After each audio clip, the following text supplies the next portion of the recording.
ছোটবেলায় বিয়ে অনেক কথা ছিল ওকে বেটির লগে, কিন্তু হেতিরান বিয়ে হয়ে যাইতেছে। তো যাইতেছি আঙ্গুল লক্ষ্মীপুর জেলার ভিতরে, বাইরে যাইতেছি না। লক্ষ্মীপুর জেলার ভিতরে জায়গাটা আশা করি সুন্দরই হইব, তো ভিডিওর মাঝে সম্পূর্ণ দেখতে থাকুন। নোয়াখালী ভাষায় কথা বলার চেষ্টা করতেছি।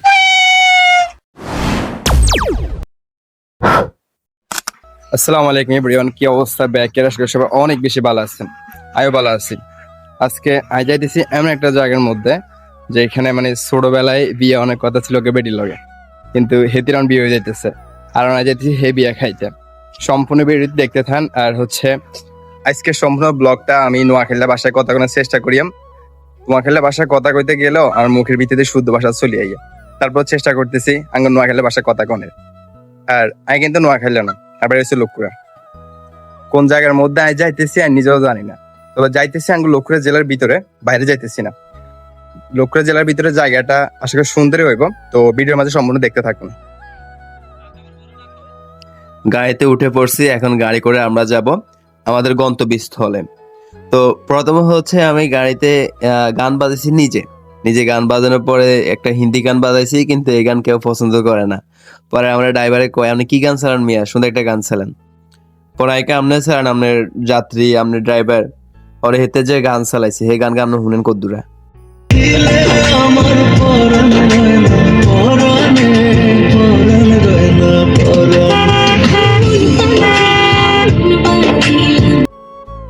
শহীদ মাসুর চত্বর হার করি আমরা যাইতেছি ফেয়ারপুর ব্রিজের আরো সামনের দিকে, মানে আঙ্গ গন্তব্যস্থল জিয়ানে আমরা হিয়ানে যাইতেছি। রাস্তার পরিবেশ কিন্তু অনেক ভালো লাগে। আপনারা শেষ পর্যন্ত ভিডিওর মাঝে আমার সাথে রাস্তার পরিবেশটা উপভোগ করুন, শেষ পর্যন্ত দেখতে থান। আমি ভাবছিলাম আরো দূরে যাইবো আর কি, কারণ গাছ ধারে চলে আইছে।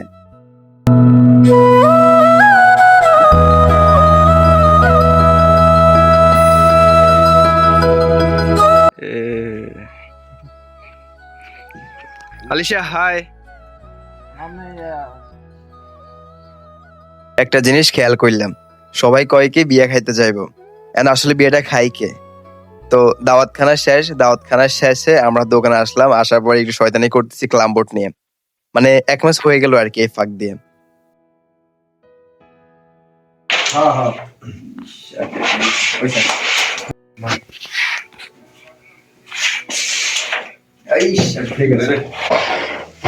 আমার পাশে আছে আলিশা। হে আলিশা, চেহারার মধ্যে কত পার্থক্য, এক কালা হে সাদা।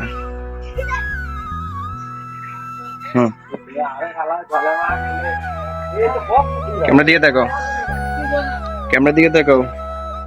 ক্যামেরা এই যে দেখা।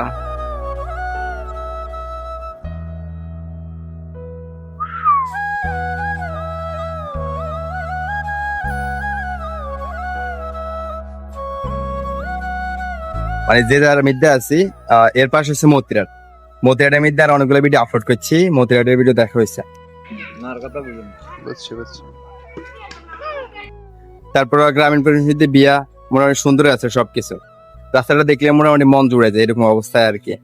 নোয়াখালী ভাষায় কথা বলার চেষ্টা করতেছি, তারপরে কিন্তু শুদ্ধ ভাষা দিয়ে একটা মুখের ভিতরে চলিয়ে গিয়ে দাবার খাওয়া শেষ, কিছুক্ষণ পরে যাবো বাসার দিকে। আর ভিডিও করে আরো ইন্টারেস্টিং করার ইচ্ছা ছিল, কিন্তু ভিডিওটা মনে ওইরকম হয় না। যেরকম করার ইচ্ছা ছিল ওইরকম করতে পারি না, কারণ ভাবছি যে আরো ভালো একটা পরিবেশে আসবো বা সুন্দর একটা জায়গার মধ্যে আসবো, কিন্তু এটা অতটা মানুষের ছিল না। গ্রামের পরিবেশ হিসাবে অতটা খারাপও না, তারপরে মোটামুটি ভালো লাগতেছে। এ পাশে আসে রস গাছ, আমাদের ওইদিকে রস গাছ তেমন নাই, আমরা রসের দেখা খুব সহজে পাই না, কিন্তু এদিকে রস, অন্যান্য ইলিশ মাছ যা আছে সবকিছু এখানে ভরপুর। সবাই খুব সহজে ইলিশ মাছ, রস এগুলা খেতে পারেন। এদিক থেকে ইলিশ মাছ তারপর রস আমাদের ওইদিকে যায়, মানে মেইন বাজারের দিকে রস আর ইলিশ মাছ যায়, তারপর ওইখান থেকে আমরা কিনি। আর এখানকার মানুষ অথেন্টিক মাছগুলা তাজা তাজা, তারপর তাজা খেজুর রস এখান থেকে কিনে তারপর খায়। রোদের বেলা বিকেলে এই মুহূর্তটা অনেক অস্থির। যাই হোক, ব্যাকে অনেক অনেক ধন্যবাদ শেষ অব্দি ভিডিও দেখার লাই। আর অবশ্যই কই যাবেন ভিডিও কেনে লাগছে আপনার কাছে। আল্লাহ হাফেজ।